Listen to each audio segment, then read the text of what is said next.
പെസഹ കാലം 1-ാം വാരം വ്യാഴം. തിരുവചനം: വിശുദ്ധ ലിഖിതങ്ങൾ ഗ്രഹിക്കുവാൻ തക്കവിധം അവരുടെ മനസ്സ് അവൻ തുറന്നു.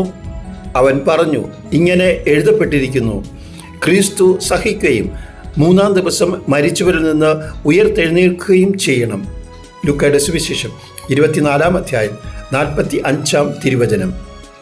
യേശു ജീവിച്ചിരുന്ന കാലയളവിൽ മരിച്ച ഒരാൾ ഉയർത്തെഴുന്നേറ്റ് വീണ്ടും ജീവിക്കുന്നു എന്ന് പറഞ്ഞാൽ ആരും വിശ്വസിക്കുകയില്ല. മറിയം മഗ്ദലന ഉത്ഥിതനായ യേശു തനിക്ക് പ്രത്യക്ഷപ്പെട്ടുവെന്നും യേശു ജീവിച്ചിരിക്കുന്നുവെന്നും അപ്പോസ്തലന്മാരെ അറിയിച്ചപ്പോൾ അവരും വിശ്വസിച്ചില്ല.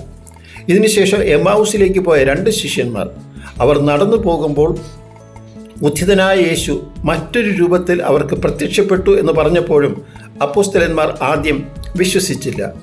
ഈ സാഹചര്യത്തിൽ നാം ഇന്ന് വായിച്ച് കേട്ട സുവിശേഷത്തിൽ യേശു തൻ്റെ ഉയർപ്പ് ശിഷ്യന്മാരെ വിശ്വസിപ്പിക്കുന്നതിന് വേണ്ടി തൻ്റെ മുറിപ്പാടുകൾ അവർക്ക് കാണിച്ചു കൊടുക്കുന്നു. അവരോടൊപ്പം ഇരുന്ന് ഭക്ഷണം കഴിക്കുന്നു. അവരുടെ മനസ്സ് തുറക്കുന്നു. നാം അറിയാതെ ചോദിച്ചു പോകും, തന്നെ ഉപേക്ഷിച്ചു പോയ ശിഷ്യന്മാരെ വിശ്വസിപ്പിക്കുവാൻ യേശു ഇത്രയധികം താഴണമോ? ഇതിനുള്ള ഉത്തരം വിശുദ്ധ പൗലോസ് തിമോത്തിയോസിന് എഴുതിയ 1-ാം ലേഖനത്തിൽ നാം വായിക്കുന്നു.